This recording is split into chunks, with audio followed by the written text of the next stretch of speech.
Hello everyone, hope you're doing well. Today in War Thunder it is time to look at another Devblog which has come out today. This is for the Kirov Light Cruiser, the Baltic Fleet Warrior. It's a Soviet light cruiser which is in all intents and purposes a heavy cruiser, but let's just say it's a light cruiser because that's how they've named it. It wasn't a surprise to see the Kirov, since the USS Brooklyn was announced last week, and I'm sure there will be a German and a British equivalent coming along with it. What was nice in update 1.85 was that they added a second light cruiser to every nation at the same time, something that is kind of unprecedented when it comes to War Thunder, and something I've been banging on about for a while with the issue of balancing of mechanics across the nations. In Naval, this seems to be something which is being focused on, and I'm very happy for that. So let's have a talk about the Kirov light cruiser, or the Project Class 26 and also 26 bis. They made 6 of these, and they basically, in the late 1930s, after just finishing the first 5-year plan, which is, and we're going to talk about the 5-year plan. Remember, we talked about it last time with the Leningrad. Basically, the propaganda pictures around the 5-year plan are just kind of interesting, so I wanted to show one off here. If you don't know about the Soviet first 5-year plan, it was basically a way to get the Soviet Union off its bottom after the revolution, trying to get it kick-started and going. Kind of helped in certain areas, such as military, such as industry. Didn't help so much when it came to the common man. So yeah, that is something, if you're interested in, please go and have a look at. I would definitely recommend looking into it, just because it leads into a lot of stuff. When it comes to World War II, you can kind of understand the state of the Soviet Union at the start of it and what was actually going on. So with the Kirov Light Cruiser, this thing was actually produced after the first 5-year plan was finished in 1934.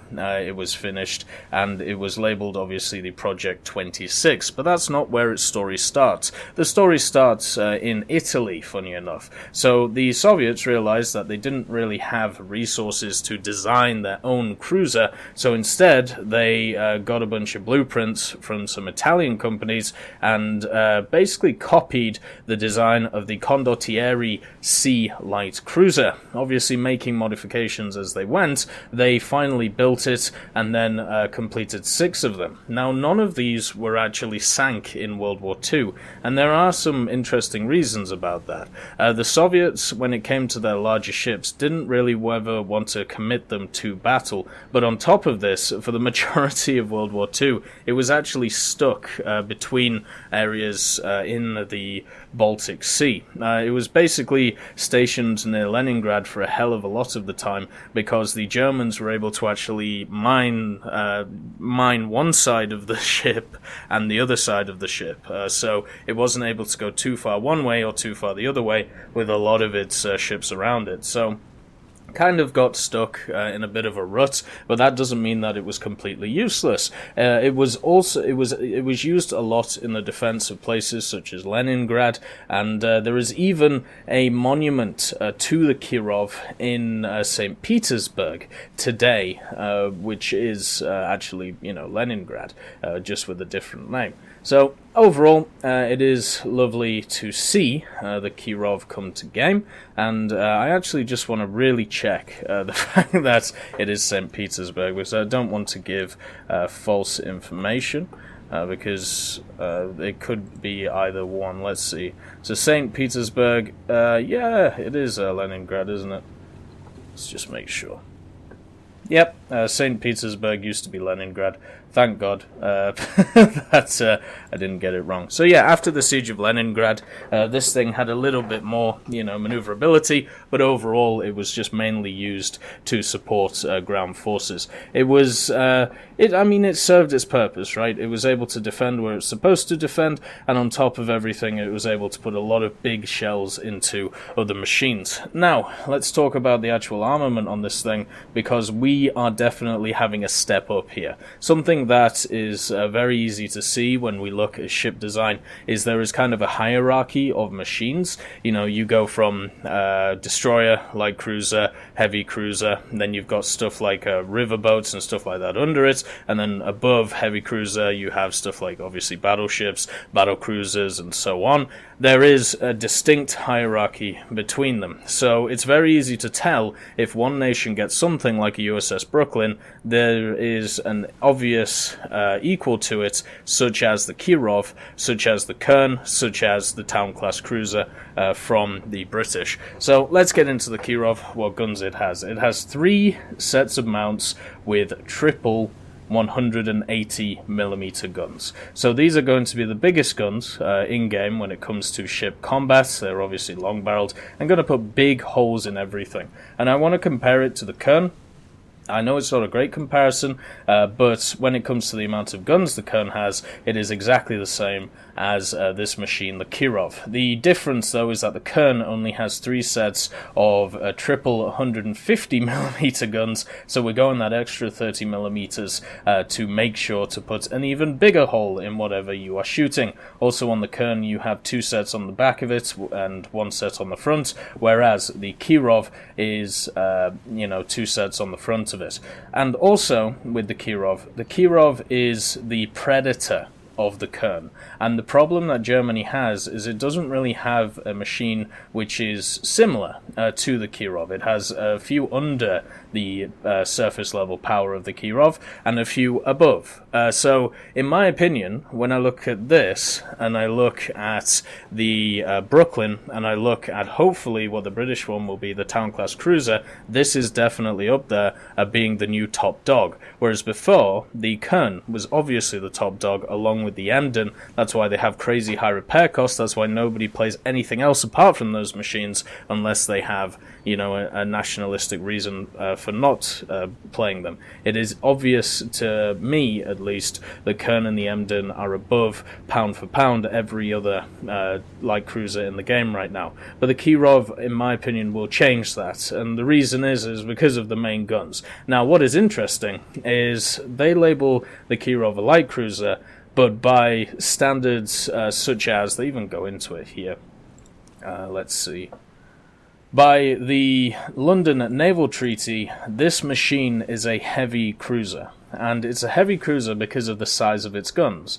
So therefore, this is technically, it depends how you see the Krasnys as well, because the Krasnys from the Soviet tree could also be labeled as heavy cruisers, but for me, this is the first one that from the definitions that I personally use would be classed as a heavy cruiser. Now, does that mean it is, does that mean it's on par with stuff like the Admiral Hipper class with the likes of the Prince Eugen? No, not at all. This is definitely nowhere near that level yet, but it is getting there, and that's what I mean by we have layers coming to Naval. It is obvious if we're just going to keep going up what we're going to see, which is at least very fun to follow. So on top of the massive 3 triple mounts of 180mm guns, we also have some other stuff with it as well. It only has 6 torpedo tubes, which isn't a lot, but it does still give it a little bit of versatility. You can see that they're mounted in 3 sets. Sets of 3 in the middle of the boat. You have 1 on this side and then 1 on the other side. It would personally, in my opinion, be better if this machine had more torpedoes, but, well, it just doesn't. On top of this, if we look at the other guns that this thing has, it has 6 100mm dual-purpose cannons. So they're designed to hit ships. They're also designed to hit aircraft. You can see that they are mounted here, 3 once again on each side. So you have this issue where if you're broadsiding somebody, you can only get 3 guns on target at once, but if an aircraft is coming in, you should be able to get the majority of these 6 100s on them. They also, since they are dual-purpose cannons, should have access to the HEVT round, so good luck, aircraft. On top of this, you also have 7 45mm cannons, 3 12.7mm heavy machine guns, and in combination, as it says, with its universal artillery, the Kirov's AA is insane. and it even has a very bold statement here that the ship's commander will not have to worry about aerial threats. Now, because of the way that hull break works in the game, and because of the way that torpedoes work in the game, unless they change the way that bombs do work, and I'm sure it might be coming since we have seen that they're adding another 1,200 pound bomb to the game, an AP one. Maybe there is some ideas of them changing it, but right now, you know, even if you have crazy AA armaments, you still have to worry slightly about planes. The planes will trade 1 for 1, but that trade for them is incredibly good. On top of the on top of the guns, which obviously, as I said, massive guns. You know, I mean, if you think that this thing has big guns, you know, the 150 millimeters, the Krasnys have the 130 millimeters, and then obviously the 180s from the Krasny Kavkaz. These big guys. Just think about this, but in a triple mount, right? And also a lot more power behind it is probably the best way of looking at it. But anyway, with all of the big guns that it has, equal to the largest guns that we have in Naval, you also get some armor. So its belt is 50 millimeters, and then it has another 150 millimeters of armor protecting its conning tower. So this means that it's on terms, with its peers on terms of armor and main caliber turret protection. And we can see that with the Kern. The Kern has a belt of 50 millimeters, and then it has 100 millimeters around where it's talking about. So it has slightly more armor than the Kern. On top of this, it is slightly faster as well, with a top speed of 66.5 kilometers an hour. So generally, this thing is fast for the light cruisers that we have in game. It's more fire powered is probably the way to put it, and it's also got decent armor, not the best, but still decent. So when we talk about steps up in Naval, this is the main issue. I've talked about the problem of Naval, where destroyers get hammered by light cruisers. Light cruisers get hammered by heavy cruisers. Heavy cruisers get hammered by battle cruisers.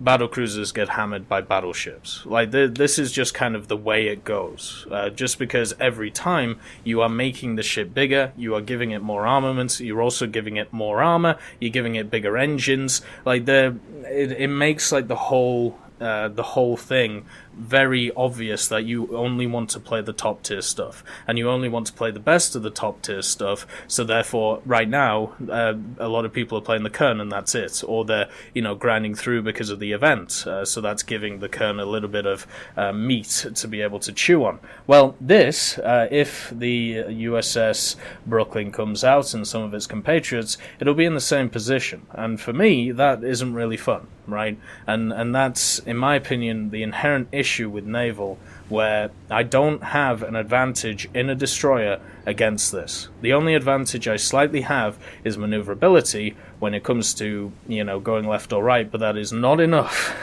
against machines like this. But it does give somebody it will give somebody something to grind to at the top of the Soviet tree, and I'm very happy that they have decided to put these machines at the top of each tree at the same time. So instead of just putting this in, instead we're going to have the Brooklyn, and obviously we've still got the Kern, maybe something else. There's actually going to be parity across the nations, which is great to see. Really, really positive way of doing it. So since this machine, the Kirov, has been addressed, and since it's going to be coming alongside the Brooklyn, I thought it might be worth having a guess, because, as I said, in ships it's kind of easy to predict this stuff. There is only a few that could actually go with the Kirov and the Brooklyn for the British, and the one that I want to talk about is this. This is the Town class cruiser, and each of the cruisers is named after a actual place. So this is the Hms Gloucester, you've got the Hms Liverpool, the Hms Belfast, and the reason why this is comparable is because it was part of the light cruiser class, but it has a ton of guns on it. So you got 12 152mm, 8 102s, 8 pom-pom guns in quad sets. You know, you got some Vickers machine guns, you got some torpedo tubes. It is very similar to what you see on the Kirov. So hopefully we get the town class cruiser, and on top of this, another selfish reason why I'd like to see it, the town class cruiser also has on it 2 spotter planes, which is the Supermarine Walrus, and you can see this wonderful craft right here. It has access to some Vickers machine guns. It was obviously used as a spotter plane, but look at the majesticness of this horrible design. It really is just something that really shows British engineering at its core. I love seeing stuff like that, and I hope it gets added. So yeah.